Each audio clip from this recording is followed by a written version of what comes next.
Una viuda quedó sola con 4 hijos tras la repentina muerte de su esposo. Cuando la realidad la golpeó, rompió en llanto desconsolado. Nadie podría haber imaginado lo que sucedería después. Una historia de superación y esperanza que tocará a tu corazón. Bienvenido de nuevo. Deja tu like en el video. Suscríbete al canal y disfruta la historia. En el tranquilo pueblo costero de Valencia, Natalia Salgado contemplaba el amanecer desde la ventana de su cocina mientras preparaba el desayuno para sus 4 hijos. A sus 42 años, nunca imaginó que estaría enfrentando la vida completamente sola. El aroma del café recién hecho inundaba la estancia, mezclándose con el olor salino que traía la brisa marina. Fuera, las gaviotas sobrevolaban el horizonte, ajenas al dolor que habitaba en aquella casa desde hacía apenas 3 semanas. Miguel, su esposo durante 18 años, había salido a correr como cada martes por la mañana. «Volveré para el desayuno», le había dicho besándola en la frente. Pero Miguel nunca regresó. Un conductor distraído con el móvil lo había atropellado en el paseo marítimo. Cuando sonó el teléfono aquella mañana, algo en el interior de Natalia ya sabía que su vida estaba a punto de cambiar para siempre. «Mamá, ¿dónde están mis zapatillas de deporte?» La voz de Víctor, uno de sus gemelos de 16 años, la devolvió al presente. Natalia se secó rápidamente una lágrima rebelde y compuso una sonrisa que no llegaba a sus ojos. «Deberían estar en el armario del pasillo, cariño. Si no, pregúntale a tu hermana. Creo que Victoria las tomó prestadas». «Ayer», Víctor resopló con fastidio. Desde la muerte de su padre, los gemelos, antes inseparables, procesaban el duelo de maneras completamente opuestas. Víctor se había vuelto irritable y distante, mientras que Victoria se había encerrado en un silencio preocupante, apenas saliendo de su habitación. Natalia sirvió los cereales para Juan, su hijo menor de 8 años, quien todavía preguntaba cada mañana si papá volvería pronto de su viaje. Cada vez que esto sucedía, sentía como si alguien retorciera un cuchillo en su pecho. «Mamá, ¿me llevarás hoy a la clase de piano?», preguntó Marta, su hija de 12 años, mientras entraba a la cocina, aferrándose a su teléfono como si fuera un salvavidas. Desde el accidente, Marta había desarrollado una ansiedad severa, temerosa de que algo pudiera sucederle también a su madre. Apenas dejaba que Natalia saliera de su vista y la llamaba constantemente cuando no estaban juntas. «Claro que sí. Cariño, saldremos después de que termine de ordenar unos papeles». Los papeles a los que se refería eran un recordatorio cruel de su situación. Natalia había descubierto, entre la montaña de documentos de Miguel, que la póliza de seguro de vida había vencido 3 meses antes del accidente. Un descuido que ahora significaba que no tendrían el respaldo económico con el que había contado inicialmente. Con su trabajo a tiempo parcial como contadora en una pequeña empresa local, apenas podría cubrir los gastos básicos durante un par de meses. Y luego estaba la hipoteca. El banco le había enviado ya el primer aviso. Tenían 90 días para ponerse al día con los pagos atrasados o enfrentarían un proceso de desalojo. Mientras los niños desayunaban, Natalia repasaba mentalmente sus opciones. Su experiencia laboral era limitada. Después de que nacieron los gemelos, había reducido su jornada para dedicarse principalmente a la crianza de sus hijos. Miguel, con su trabajo como gerente en una empresa de exportación de cítricos, había sido siempre el principal sustento económico. Ahora, todo el peso recaía sobre sus hombros. «Victoria, ¿no vas a desayunar?», preguntó Natalia al ver que su hija bajaba las escaleras con la mochila ya preparada, dirigiéndose directamente hacia la puerta. «No tengo hambre», respondió secamente la adolescente. Su rostro, antes siempre sonriente y lleno de vida, lucía ahora pálido y ojeroso. Natalia sabía que debería insistir, pero también entendía que cada uno de sus hijos necesitaba procesar el dolor a su manera. Era un delicado equilibrio entre respetar su espacio y evitar que se hundieran demasiado. «Al menos llévate esta manzana y este yogur», dijo, acercándose rápidamente a su hija y metiéndolos en su mochila. Victoria no protestó, pero tampoco agradeció el gesto, simplemente asintió levemente antes de salir por la puerta. Cuando todos se marcharon a la escuela, Natalia se permitió finalmente un momento de debilidad. Se dejó caer en el sofá del salón, rodeada de tarjetas de condolencias y flores, marchitándose lentamente, igual que sus esperanzas. ¿Cómo podría ser tanto madre como padre para sus 4 hijos? ¿Cómo mantendría un techo sobre sus cabezas? ¿Cómo llenaría el vacío que Miguel había dejado en sus vidas? Las lágrimas fluían libremente ahora que no tenía que fingir fortaleza ante sus hijos. Lloró por Miguel, por la vida que habían planeado juntos, por los aniversarios que nunca celebrarían, por las graduaciones y bodas a las que él nunca asistiría. Lloró por sus hijos, por el padre que habían perdido demasiado pronto. Y lloró por ella misma, por la mitad que le había sido arrancada tan cruelmente. Pero incluso en medio de ese océano de lágrimas, algo en su interior comenzaba a emerger, una determinación que ni ella misma sabía que poseía, una fuerza nacida de la necesidad más pura, proteger a sus hijos. Si el mundo se había derrumbado, sobre ellos ella sería el pilar que sostendría lo que quedaba. No tenía idea de cómo lo lograría, pero encontraría la manera, tenía que hacerlo. Secándose las lágrimas, Natalia se levantó y se dirigió al pequeño escritorio donde guardaban los documentos importantes. Era hora de enfrentar los números y buscar soluciones. Mientras revisaba facturas y extractos bancarios, su mirada se posó en un folleto de la biblioteca municipal. Recordó que hace un par de semanas habían publicado una oferta de trabajo para un puesto temporal. Quizás, solo quizás, podría ser un comienzo.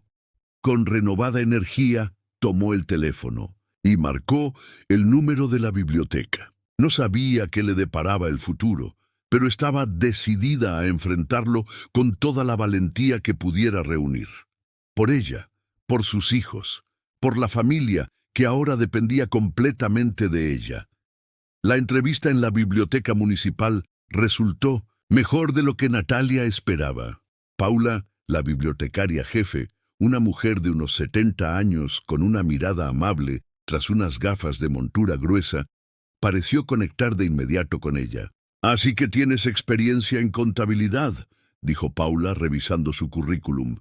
«Eso nos vendría muy bien para organizar nuestro sistema de préstamos y el inventario. ¿Podrías comenzar la semana que viene?» Natalia asintió sintiendo una mezcla de alivio y ansiedad. El sueldo era modesto, pero era un comienzo.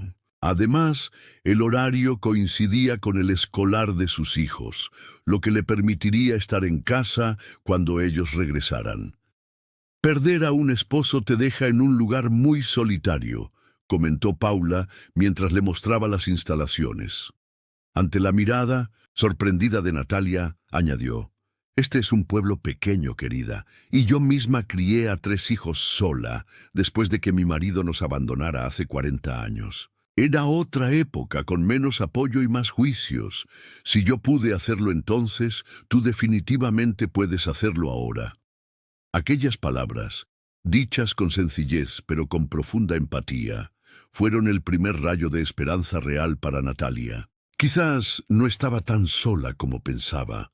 Al regresar a casa, encontró a Marta esperándola ansiosamente en el porche, con el teléfono en la mano. Había intentado llamarla varias veces. «Mamá, pensé que te había pasado algo», exclamó la niña, abrazándola con fuerza. «Estoy bien, cariño. Solo estaba en una entrevista de trabajo en la biblioteca. Mira, me han contratado, respondió Natalia, mostrándole el contrato. Marta la miró con una mezcla de orgullo y preocupación. Eso significa que no estarás en casa cuando volvamos del colegio. Estaré aquí, te lo prometo. Mi horario coincide con el vuestro. Y para los días que tenga que quedarme un poco más, la señora Hernández, del número 5, se ha ofrecido a estar pendiente de vosotros. Mientras entraban en casa, Natalia notó la ausencia de ruido. ¿Dónde están tus hermanos? Juan está en su habitación jugando con sus legos. Víctor salió con algunos amigos sin decir a dónde iba, y Victoria está encerrada en su cuarto como siempre. Natalia suspiró. Tendría que hablar seriamente con Víctor sobre respetar las normas de la casa, especialmente ahora. Pero primero necesitaba ver cómo estaba Victoria. Subió las escaleras y llamó suavemente a la puerta de su hija. No hubo respuesta. Llamó de nuevo, esta vez con más insistencia. Victoria, sé que estás ahí. Por favor, abre la puerta. Después de unos momentos, la puerta se abrió ligeramente. Victoria apareció con los ojos enrojecidos y el pelo despeinado. Era evidente que había estado llorando. ¿Qué quieres?, preguntó con tono apagado. Quiero saber cómo estás, cariño. No has comido casi nada en días. Victoria se encogió de hombros. No tengo hambre. Lo sé. Yo tampoco la tenía al principio, pero necesitamos mantenernos fuertes. Tu padre no querría vernos así. Al mencionar a Miguel, los ojos de Victoria se llenaron de lágrimas nuevamente. Pero él no está aquí para verlo, ¿verdad? No está y nunca volverá. Natalia sintió que su corazón se partía un poco más, pero se mantuvo firme. No, no está físicamente, pero todo lo que nos enseñó, todo el amor que nos dio, sigue aquí. Y tenemos que honrar eso continuando, Victoria. No será fácil, pero lo haremos juntos. La joven no respondió, pero tampoco cerró la puerta. Natalia lo tomó como una pequeña victoria. He conseguido trabajo en la biblioteca municipal. Empiezo la semana que viene. Victoria la miró con sorpresa. ¿Trabajarás en la biblioteca? Pero tú eres contadora. A veces la vida nos lleva por caminos inesperados. Además, estoy pensando en tomar algunos cursos online para actualizar mis conocimientos de contabilidad.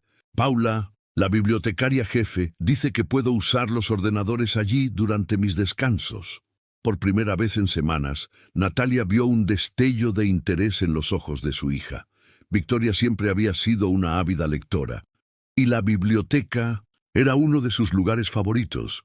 Quizás podría acompañarte algún día, murmuró Victoria.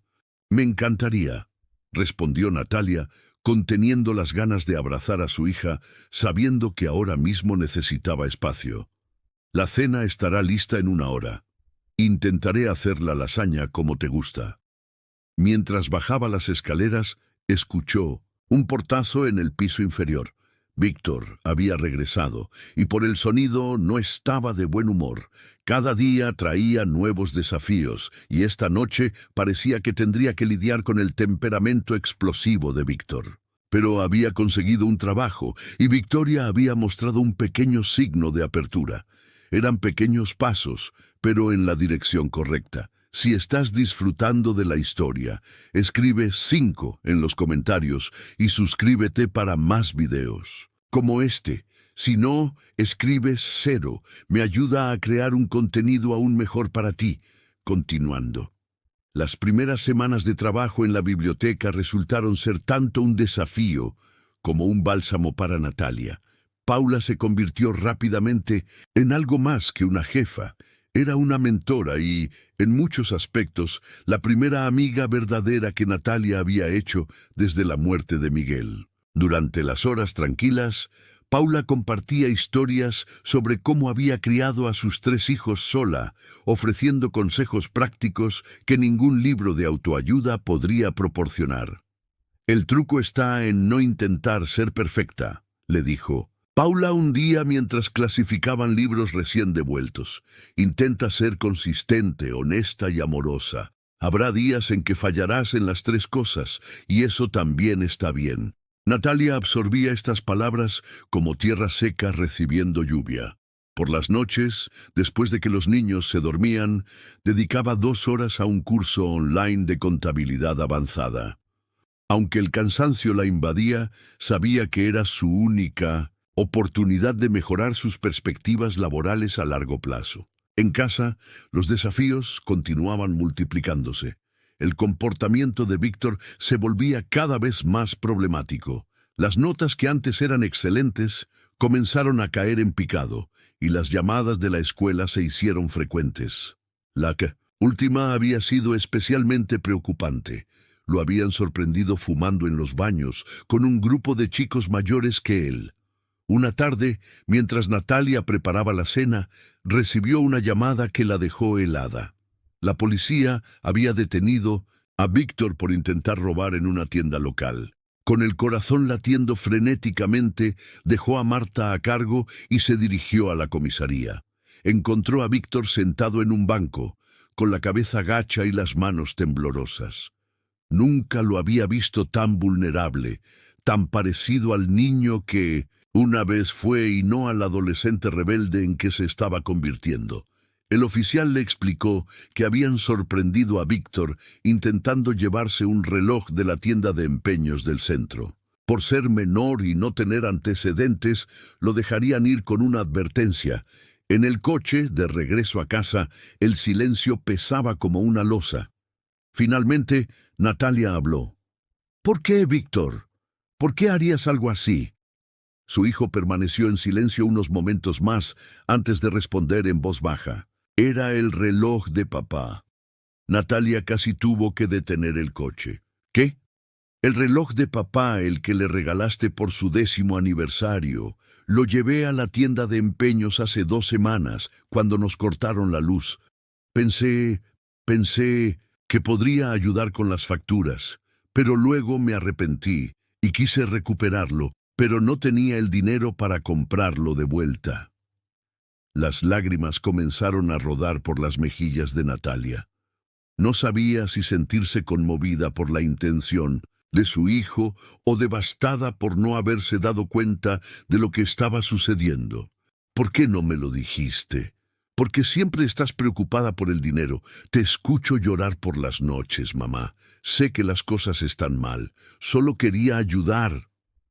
Aquella noche, después de recuperar el reloj de Miguel, el dueño de la tienda se compadeció de su situación. Natalia tomó una decisión. Reunió a sus 4 hijos en el salón y por primera vez les habló con total honestidad sobre su situación financiera. «No voy a mentiros. Las cosas están difíciles. El seguro de vida de papá había vencido y con mi sueldo actual apenas podemos cubrir lo básico.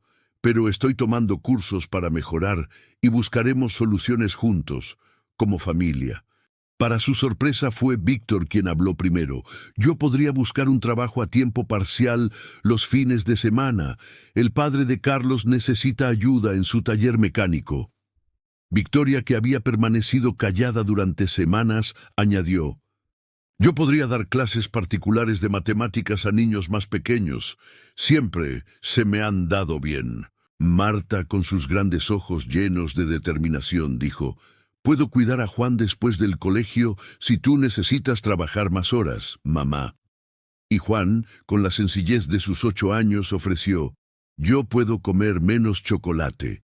Natalia no pudo contener las lágrimas, pero esta vez eran diferentes. Por primera vez desde la muerte de Miguel, sintió que quizás, solo quizás, podrían salir adelante juntos.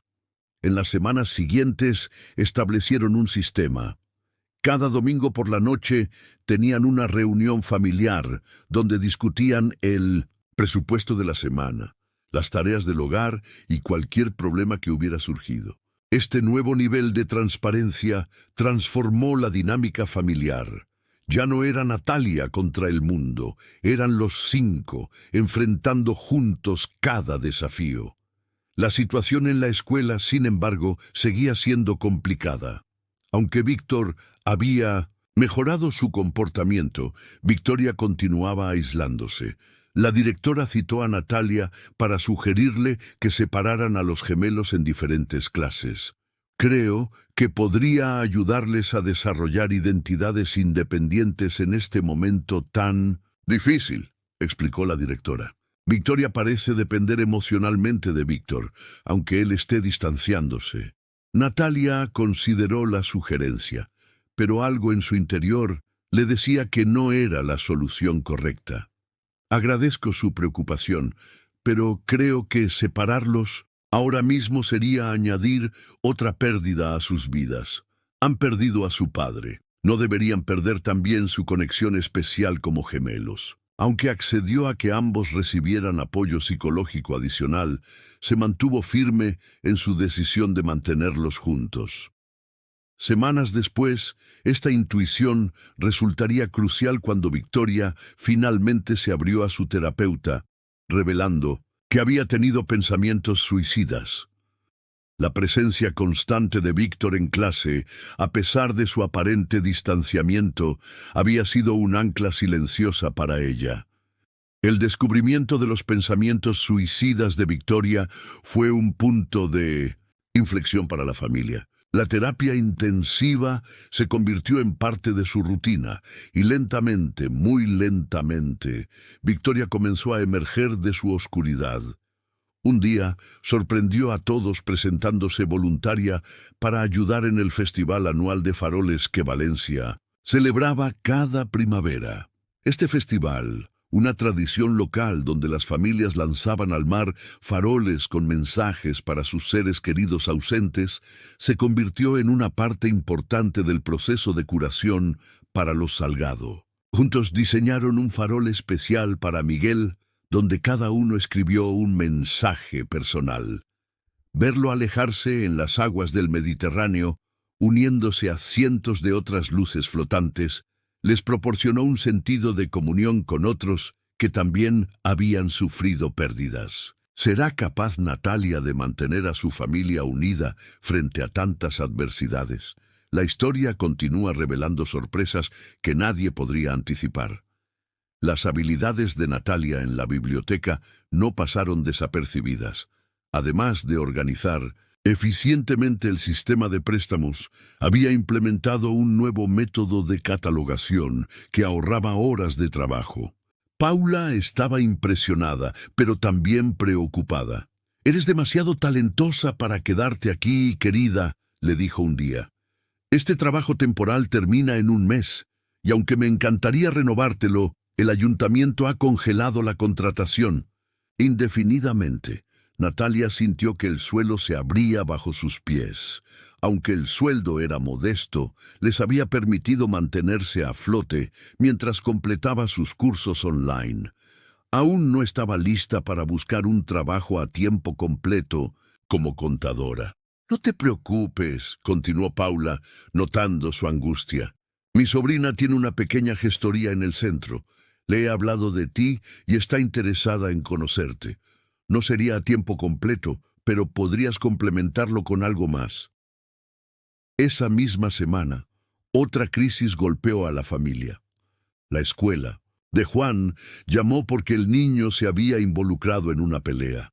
Al llegar, Natalia encontró a su hijo pequeño con un labio partido y lágrimas secas en las mejillas.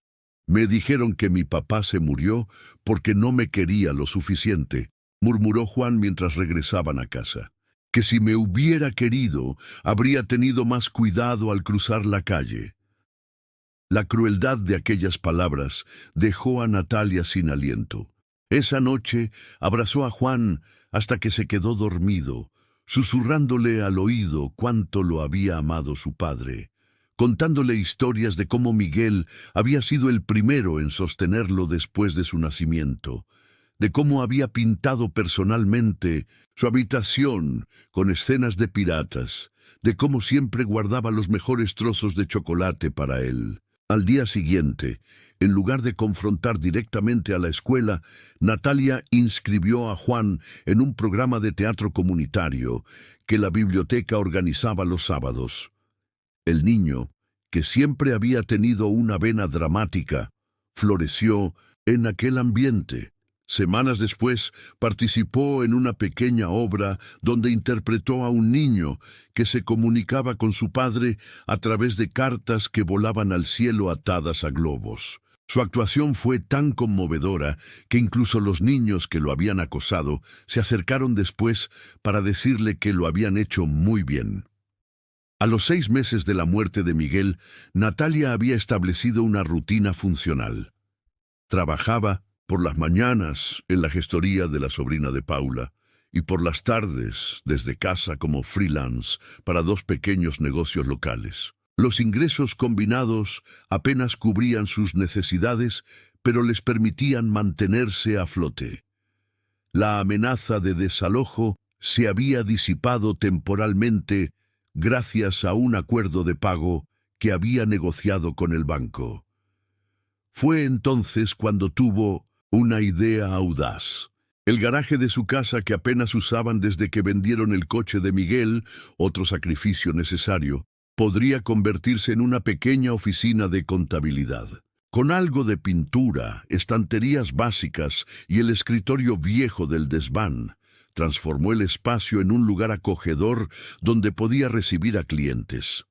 Marta, que seguía luchando con su ansiedad de separación, se convirtió en su asistente junior después de la escuela. La niña organizaba archivos, preparaba café para los clientes y, en el proceso, comenzó a reconstruir su confianza a través de la contribución significativa al sustento familiar. La transformación de aquel garaje en oficina capturó la atención de los vecinos. Valencia, como muchas ciudades costeras españolas, tenía una tradición de apoyo vecinal, donde los negocios locales intercambiaban servicios en tiempos difíciles. Pronto Natalia comenzó a recibir ofertas. El electricista del barrio le ofreció revisar la instalación a cambio de que ella le llevara las cuentas de su pequeño negocio. El dueño de la papelería le proporcionó material de oficina a cambio de ayuda con sus impuestos. La profesora de piano de Marta propuso clases gratuitas si Natalia podía ayudarla con la contabilidad de su academia. Este sistema de trueque les permitió acceder a servicios que de otro modo no habrían podido permitirse. Más importante aún, integró a los Salgado más profundamente en el tejido comunitario de su barrio. Juan, que había encontrado su voz a través del teatro, sorprendió a todos cuando ganó un pequeño papel en la producción principal del grupo teatral comunitario. Victoria comenzó a acompañar ocasionalmente a Natalia a la oficina después de la escuela, mostrando un inesperado talento para los números. Y Víctor, fiel a su palabra, trabajaba los fines de semana en el taller mecánico, descubriendo una pasión por los motores que nunca había explorado antes. Las cosas parecían estabilizarse cuando una mañana, casi 9 meses después de la muerte de Miguel, Natalia recibió una carta certificada que hizo que su mundo temblara nuevamente. Luisa, la madre de Miguel, estaba solicitando la custodia de los niños, alegando que necesitaban un hogar adecuado con 2 padres, refiriéndose a ella y a su nuevo marido. La relación con su suegra siempre había sido tensa. Luisa nunca había aprobado completamente a Natalia, considerándola demasiado sencilla para su hijo. Después del funeral, se había ofrecido a llevarse a los niños temporalmente mientras Natalia se recuperaba, una oferta que ella había rechazado firmemente. Desde entonces, sus visitas se habían vuelto cada vez más escasas y tensas. Cuando Natalia compartió la noticia con sus hijos, la reacción fue unánime. No querían vivir con su abuela. Pero la batalla legal que se avecinaba requeriría recursos que simplemente no tenían. «No puedo permitirme un abogado», confesó Natalia a Paula, sintiendo que todos sus esfuerzos de los últimos meses podrían ser en vano. «Mi hijo es abogado», respondió Paula simplemente. «No es especialista en familia, pero conoce a quien lo es. Déjame hacer algunas llamadas». Mientras la amenaza legal se cernía sobre ellos, Los niños reaccionaron uniéndose como nunca antes. Por iniciativa propia, crearon una presentación para el juez, documentando su nueva dinámica familiar, los sistemas que habían establecido y por qué querían permanecer con su madre. Victoria, emergiendo completamente de su caparazón, lideró el proyecto. No le tengo miedo a la abuela, declaró con una determinación que hizo que Natalia apenas reconociera a la niña frágil de meses atrás. Ella nunca nos ha entendido y definitivamente no nos entiende ahora. ¿Podrá Natalia enfrentarse a este nuevo desafío y mantener a su familia unida? ¿O los recursos y la posición social de Luisa prevalecerán sobre el amor y la dedicación de una madre luchadora? La historia toma un giro inesperado que nadie vio venir. ¿Has vivido alguna vez una situación en la que tuviste que reinventarte por completo? ¿O conoces a alguien que haya tenido que empezar de cero tras perder a un ser querido? Cuéntanos tu experiencia en los comentarios. El día de la audiencia preliminar para la custodia, una tormenta azotó Valencia con inusitada fuerza. Las calles cercanas al juzgado se inundaron y la pequeña oficina garaje de Natalia no se salvó del desastre. El agua entró con fuerza, dañando ordenadores, archivos y mobiliario. Era como si el universo estuviera probando hasta dónde podía resistir. Con el corazón encogido, Natalia tuvo que dividir su atención entre la audiencia judicial y las llamadas desesperadas de sus clientes cuyos documentos habían quedado comprometidos. Lo que sucedió a continuación demostraría el verdadero poder de la comunidad que habían construido. Mientras ella estaba en el juzgado, los pescadores del barrio, con sus botas impermeables y años de experiencia lidiando con el mar embravecido, se presentaron espontáneamente para ayudar a drenar el agua de su oficina. El electricista revisó gratuitamente la instalación para evitar cortocircuitos. La profesora de piano de Marta organizó a un grupo de padres para rescatar y secar documentos, y el dueño de la papelería apareció con cajas de material nuevo para reemplazar lo dañado. En el juzgado, la audiencia comenzó con la abogada de Luisa presentando un caso aparentemente sólido. Una casa espaciosa con jardín en el exclusivo barrio de La Malvarrosa, estabilidad económica y la presencia de 2 adultos disponibles en todo momento. En contraste, la situación de Natalia parecía precaria. Ingresos apenas suficientes, una casa hipotecada y la reciente inundación de su improvisada oficina. Mi cliente solo quiere lo mejor para sus nietos, declaró la abogada de Luisa con pintos en tono condescendiente. Después de todo, ¿qué puede ofrecerles una viuda con trabajos inestables comparado con un hogar estable y próspero? Cuando llegó el turno de Natalia y su abogado, este presentó un enfoque diferente. En lugar de centrarse en aspectos materiales, presentaron los testimonios de los propios niños, el informe del terapeuta que destacaba los progresos de Victoria, las nuevas habilidades sociales de Juan gracias al teatro y las mejoras académicas recientes de Víctor. Su señoría, la estabilidad no se mide en metros cuadrados ni en cuentas bancarias, argumentó el abogado. Se mide en el bienestar emocional de estos niños que han encontrado maneras de sanar y crecer juntos bajo el cuidado de su madre. Lo que inclinó definitivamente la balanza fue la inesperada presentación que los niños habían preparado. Con profesionalidad impropia de su edad, los 4 hermanos habían documentado su vida cotidiana mediante fotografías, pequeños videos y testimonios de vecinos, profesores y amigos. La imagen que emergía era la de una familia que, lejos de estar derrotada por la adversidad, había encontrado nuevas formas de fortalecerse. Mi abuela nunca ha entendido quiénes somos realmente, declaró Victoria con voz clara y segura.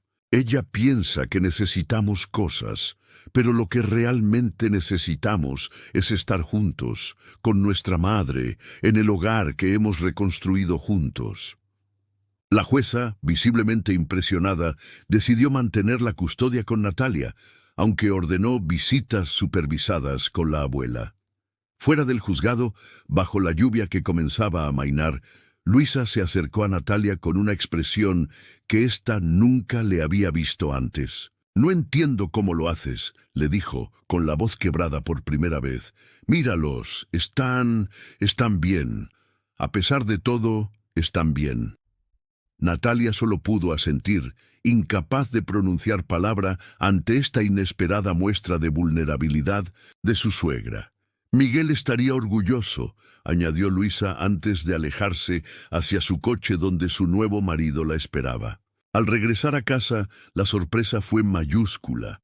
No solo su oficina, garaje, había sido limpiada y reorganizada, sino que varios de sus clientes habían traído nuevos referidos, y 3 negocios locales más grandes habían dejado tarjetas expresando su interés en contratar sus servicios. «¿Ves, mamá?», dijo Juan, señalando la actividad en su antes modesta oficina. «Somos como en mi obra de teatro. Cuando la casa del protagonista se inunda, todo el pueblo viene a ayudar y construyen una casa mejor». El siguiente año trajo nuevos desafíos y oportunidades. Con su negocio creciendo, Natalia completó su certificación avanzada en contabilidad y amplió su oficina, contratando incluso a una asistente a tiempo parcial. Su especialización en ayudar a familias monoparentales a organizar sus finanzas la convirtió en un recurso valorado en la comunidad, y su modelo de negocio, que incluía opciones de pago flexibles inspiradas en su propia experiencia, resultó ser tanto sostenible como revolucionario. Los gemelos, ahora en su último año de instituto, comenzaron a considerar sus opciones universitarias. Victoria, que había descubierto su pasión por las matemáticas y la economía, aspiraba a estudiar en Barcelona. Víctor, por su parte, se había enamorado completamente de la mecánica y soñaba con formarse en una escuela técnica especializada en Valencia. La perspectiva de que se separaran por primera vez generó numerosas conversaciones familiares sobre independencia versus obligación familiar. «¿No es irónico?», comentó Victoria una noche durante una de sus reuniones dominicales. «Hace un año apenas podía imaginar salir de mi habitación y ahora estoy considerando irme a otra ciudad». La transformación de Victoria era quizás el cambio más notable en la familia. De la adolescente retraída y suicida había emergido una joven segura y articulada. Su experiencia con la depresión la había llevado a colaborar con un grupo de apoyo local para adolescentes en duelo, donde su testimonio había ayudado a otros jóvenes a encontrar esperanza. Marta, ahora con 13 años, seguía luchando ocasionalmente con su ansiedad, pero había desarrollado herramientas para manejarla. Inspirada por la respuesta comunitaria durante la inundación, había organizado una red de respuesta a emergencias en su escuela, transformando su miedo en preparación proactiva. Y Juan, con sus 9 años, continuaba sorprendiendo a todos con su resiliencia natural. Su papel en la producción teatral local le había valido una pequeña beca para clases avanzadas de interpretación, y su confianza crecía con cada actuación. La relación con Luisa también había evolucionado. Después del juicio, la mujer había comenzado un proceso de reconciliación, primero a través de cartas a los niños, luego con visitas breves que se volvieron más frecuentes y relajadas. Un día, sorprendió a todos apareciendo en la puerta con 4 sobres. «Estos son fondos universitarios que Miguel y yo comenzamos cuando nacieron los gemelos», explicó. «He seguido contribuyendo. No es una fortuna, pero ayudará cuando llegue el momento». Aceptar este gesto requirió que Natalia trabajara a través de complejos sentimientos de resentimiento, pero eligió modelar el perdón para sus hijos. «Gracias, Luisa», Miguel estaría feliz de saber que todos estamos encontrando maneras de seguir adelante juntos.